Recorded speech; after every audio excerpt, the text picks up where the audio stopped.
10월 13일 금요일 열왕기상 15장 25절로 32절 나답의 이스라엘 통치입니다. 이제 여로보암의 아들 나답이 북이스라엘의 왕좌에 오르게 되는 것이죠. 그러나 그는 역시 여로보암의 죄에서 떠나지 못합니다. 백성들을 계속 우상 숭배하게 했고요. 그 자신도 또한 하나님 앞에 결국 분노의 대상이 됩니다. 결국 여로보암에게 예고하셨던 하나님의 심판이 그대로 이루어지는 것을 우리는 오늘 본문을 통해 확인할 수 있습니다. 이사갈 족속의 바하사에 의해서 구테타가 일어나는 것이죠. 먼저 25절로 26절을 읽겠습니다. 유다의 아사왕 둘째 해 여로보암의 아들 나답이 이스라엘 왕이 되어 2년 동안 이스라엘을 다스리니라. 그가 여호와 보시기에 악을 행하되 그의 아버지의 길로 행하며 그가 이스라엘에게 범하게 한 그 죄 중에 행한지라. 유다의 아사왕 둘째 여로보암의 아들 나답이 집권하게 되는 것이죠. 특별히 아사왕의 둘째 해에 나답이 이스라엘 왕이 되는 것을 연호를 밝히고 있는 것이죠. 특별히 남유다의 왕의 연호와 북이스라엘의 왕의 취임 연도를 같이 기록하고 있는 것이죠. 아사왕과 나답은 그렇게 비교가 되어지는 것입니다. 남유다의 개혁을 이루었던 아사, 그리고 계속 죄악을 답습하는 나답. 그러나 그들은 다 한 형제이죠. 그들은 다 한 아버지를 둔 한 형제이요. 또 하나님으로부터 택함받고 그리고 부름의 은혜를 입은 자들입니다. 그런데 그들의 삶의 정황과 삶의 모습은 전혀 다르게 되는 것이죠. 나답은 2년 동안 밖에는 이스라엘 다르지 못하게 되죠. 계속되어지는 정변이 일어나는 것이죠. 구테타가 9번이나 일어나 왕조가 바뀝니다. 불과 210여 년의 짧은 역사 중에서 9번이나 구테타가 일어나고 20명의 왕이 집권하게 되는 것이죠. 평균 한 명의 왕이 10년을 통치하게 되는 것이죠. 굉장히 짧은 것이죠. 그렇게 피해 역사가 이제 시작되는 것입니다. 26절에 그가 여호와 보시기에 악을 행하되 그의 아버지의 길로 행하며 그의 아버지의 길은 무엇이었습니까? 여로보암? 그는 백성들이 예루살렘에 가는 것조차 못마땅해서 금송아지를 베델과 단에 만들어서 금송아지 우상을 하나님이라 칭한 죄악이죠. 그런가 하면 제사장들, 레위인들을 다 파면하고 자기의 마음에 드는 자들로 아무나 상관없이 제사장을 세웠을 뿐만 아니라 절기조차 자기 마음대로 지정하고 자기가 직접 분향하고 제사하는 일까지 월권을 했던 그 여로보암. 자기의 이해관계를 위해서 하나님을 마음대로 해석하고 그 앞에서 자행자제했던 그러한 여로보암의 죄를 그대로 답습하는 것이죠. 사실 이러한 죄를 개혁하고 바로잡는 것은 쉽지 않았습니다. 그런가 하면 그가 그저 편안하고 안일하게 아버지의 죄를 답습하는 것은 너무나 쉬운 선택이었죠. 사실 그런 점에서 볼 때 25절의 유다의 아사 왕은 그렇지 않았습니다. 아사는 솔로몬 후반기, 그리고 르호보암, 그리고 그의 아비 아비암, 그들이 아세라 상을 섬기고 우상 숭배를 했던 것을 과감히 개혁하는 것이죠. 태후 마가를 폐위시켜 버립니다. 이것은 굉장한 모험이고 개혁인 것이죠. 그러한 모험과 개혁을 했던 아사에 비교하면 나답은 그저 현실 타협 아니란 선택을 한 것입니다.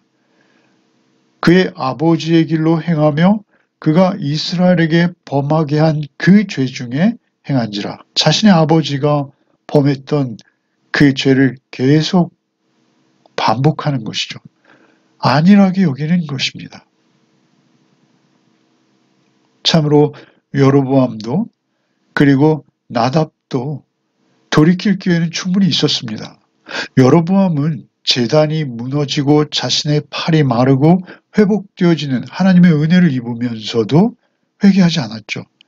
그런가 하면 그의 아들이 병사하는 과정에서도 그는 회개할 수 있는 기회가 있었습니다. 그러나 다 놓치죠. 아히야 선지자를 통해서 그는 회개할 기회가 있었어요. 나답 역시 마찬가지죠. 여로보암 그 아비의 모습을 나답은 누구보다 가까이에서 지켜보았고 익히 알고 있습니다. 뿐만 아니라 자신의 형제의 죽음도 직접 목격했을 것이요. 아버지를 통해서 알고 있는 그 많은 죄악들을 그대로 두고 답습하게 되어지는 것이죠. 회개할 기회가 없어서가 아닙니다. 개혁하고 돌이킬 기회가 없어서가 아닙니다. 그들이 개혁하고 돌이키지 않았기 때문이요. 또 그것은 하나님의 은혜 앞에서 그들이 어떻게 반응하느냐에 따라서 굉장히 다른 두 길이 그들 앞에 놓여 있는 것이죠. 하나님 앞에 전적으로 자신을 온전히 드리고 내려놓고 그리고 자기를 부인하고 오직 하나님의 말씀, 계명과 하나님의 음성 앞에 부복하는 그러한 과정이 그들에게 요구되어진 것이죠. 그들은 백성을 통치하는 왕으로서 당연히 그렇게 돌이켜야 하는 자들입니다. 특별히 이 남왕국에서는 그러한 개혁의 왕들이 계속 등장하고 개혁이 반복해서 일어나고 있는 것을 볼 수 있습니다. 그러나 북이스라엘에서는 한 번도 그러한 개혁이나 종교적 개혁이 일어나지 않고 있는 것을 봅니다. 27절 이하를 읽겠습니다. 이에 이사갈 족속 아이 아들 바하사가 그를 모반하여 블레셋 사람에게 속한 기브돈에서 그를 죽였으니 이는 나답과 온 이스라엘이 기브돈을 에워싸고 있었음이더라.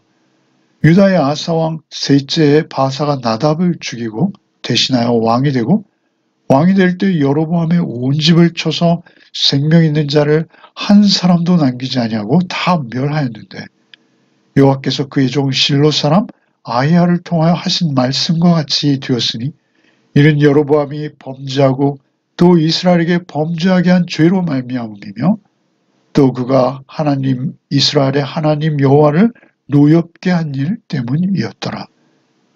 나답의 남은 사적과 행한 모든 일은 이스라엘 왕 역대 지략에 기록되지 아니하였느냐.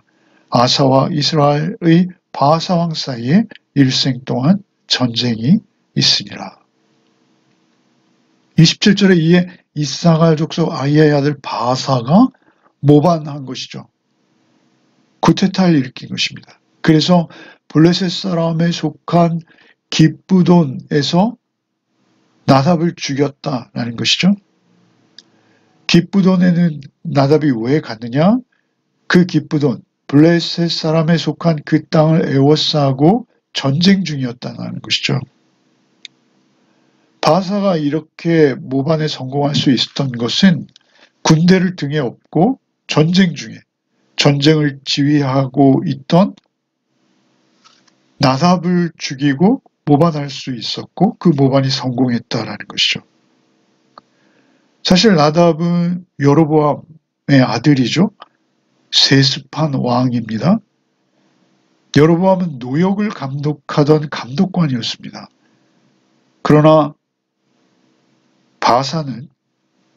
바하사는 군인입니다. 그 출신이 미천하죠. 나중에 바하사는 티끌 중에서 하나님께서 그를 들어 쓰셨다. 이런 표현이 등장하고 있는 것으로 봐서 그는 출신이 미천한 것으로 알고 있습니다. 그러나 군대에서 그가 지휘관이었고 그리고 군대 장관이었을 것이다 라고 예상하죠. 그 바하사가 그 노역 감독관의 왕직을 세습한 아들보다는 인기가 높았을 것이라고 여겨집니다. 그렇게 그가 여로보암의 집을 한 사람도 남기지 아니하고 다 죽일 수 있는 그러한 실질적인 힘을 행사할 수 있었다라고 여겨지는 것이죠. 그렇게 그가 이제 여로보암의 집을 씨를 말립니다. 29절에 왕이 될 때 여로보암의 온 집을 쳐서 생명 있는 자를 한 사람도 남기지 아니하고 다 멸하였다. 그것은 자기의 집권을 안정적으로 가져가기 위한 철저한 그런 행위죠. 그럼에도 불구하고 이것은 오늘 본문에 그의 종 실로 사람 아히야를 통하여 하신 말씀과 같이 되었더라라고 표현하고 있죠. 그러니까 하나님께서 심판하신 것이요. 하나님께서 그 심판을 이루셨다라는 것이죠. 그 죄의 결과는 확실히 심판하신다라는 것이죠. 30절에 이는 여로보암이 범죄하고 또 이스라엘에게 범하게 한 죄로 말미암으며 또 그가 이스라엘 하나님 여호와를 노엽게 한 일 때문이었더라. 하나님께서 가장 노여워하시는 것은 무엇입니까? 그것은 우상 숭배입니다. 특별히 하나님이라 하지 아니하고 금송아지를 하나님이라 하는 일, 그것이 계속 북이스라엘에 이어져 오고 있는 것이죠. 31절에 나답의 남은 사적과 행한 모든 일은 이스라엘 왕 역대 지략에 기록되지 아니했느냐? 아사와 이스라엘 바하사 왕 사이에 일생 동안 전쟁이 있는 거예요. 아사와 바하사 왕 사이에 일생 동안 전쟁이 있으니라.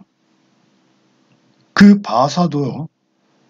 놀라운 것은 그의 아들 엘라 역시 왕이 된 지 2년 만에 시므리의 모반으로 생명을 잃게 되고 왕조가 바뀌게 되죠. 바하사의 아들 엘라나 여로보암의 아들 나답이나 2년 만에 또 특별히 놀라운 것은 기브돈, 블레셋적 기브돈을 공략하다가 전쟁 중에 반란으로 죽임을 당하고 있다라는 것이죠. 이렇게 그들의 역사는 피의 역사로 점철되어지고 있는 것입니다. 처음 단추부터 잘못 끼워진 것이죠. 그리고 그것이 계속 개혁되지 못하고 이어져 내려온 것이죠. 남유다의 선한 왕들이 중간중간 그들의 종교 개혁을 이루어냅니다. 우리가 보았듯이 아사 왕만 하더라도 그 태호의 위를 패하는 일이 어찌 작은 일이겠습니까? 그리고 아세라상을 찍어서 불태우고 기드론 시내에 떠내려 보내는 우상 숭배를 척결하는 개혁을 해내는 것이죠. 그러나 북이스라엘이 사실은 더 종교개혁이 절실한 것이죠. 북이스라엘의 종교개혁은 너무 중요한 것임에도 불구하고 그들은 단 한 번도 그들은 개혁해내지 못했다라는 것이죠. 인류 역사를 통해서도 보면 노예를 해방시킨 링컨의 개혁은 그만큼 저항이 셌습니다. 그런가 하면 우리 인류 역사에서 민주주의, 지금 우리가 이렇게 민주주의 시대에 살아갈 수 있는 그 과정은 험난하기만 합니다. 개혁은 그저 일회성으로 끝나는 것이 아니라 늘 지속되어야 하고 그 잘못되어진 것들을 하나님 앞에서 온전히 고쳐나가는 과정인 것이죠. 개인의 삶이나 국가의 삶이나 어떤 삶이든지 우리가 하나님 앞에 있을 때는 늘 개혁되는 삶이 우리의 삶입니다. 그저 자연스럽게 있으면 우리의 죄성은 죄된 방향으로 우리의 삶을 흘려 떠내려가도록 하는 힘이 있다라는 것이죠. 오직 이제 우리 교회, 기독교의 희망은 무엇입니까?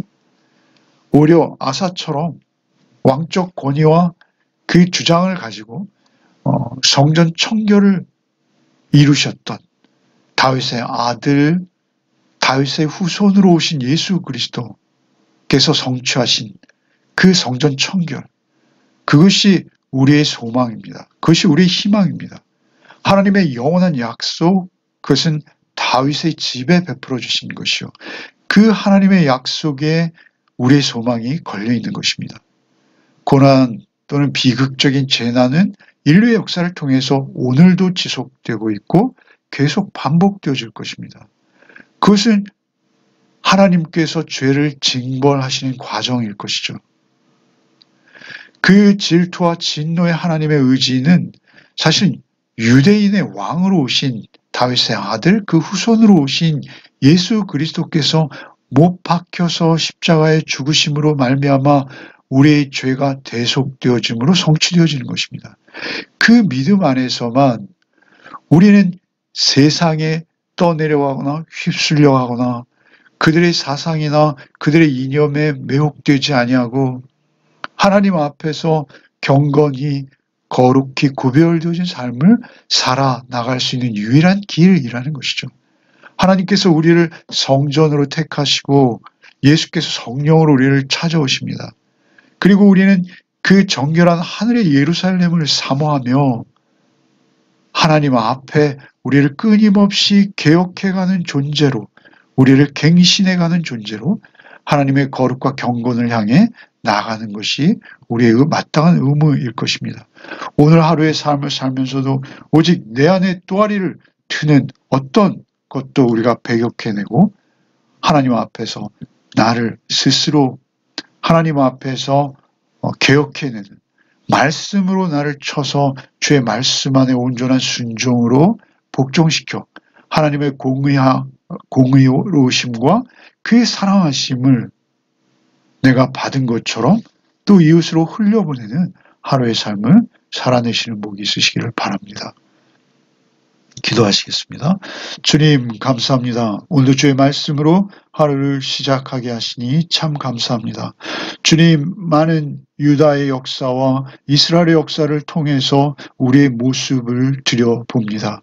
세상에 전쟁과 흉한 소리와 소문이 흉흉하오나 주님, 오직 우리는 주의 말씀 앞에서 경건한 자로 주의 대속의 은혜 앞에서 하나님의 공의와 사랑을 흘려보내는 자로 오늘 하루를 살아내게 하여 주시옵소서. 언제나 주님 우리 안에 계셔서 우리가 말하고 생각하고 행동하는 모든 것들이 주 안에서 주의 마음에 합한 자로 하루를 살아내는 복이 있게 하여 주시옵소서. 오직 주께 오늘 하루의 삶도 의탁하오며 예수 그리스도 이름 받들어 기도하옵나이다. 아멘.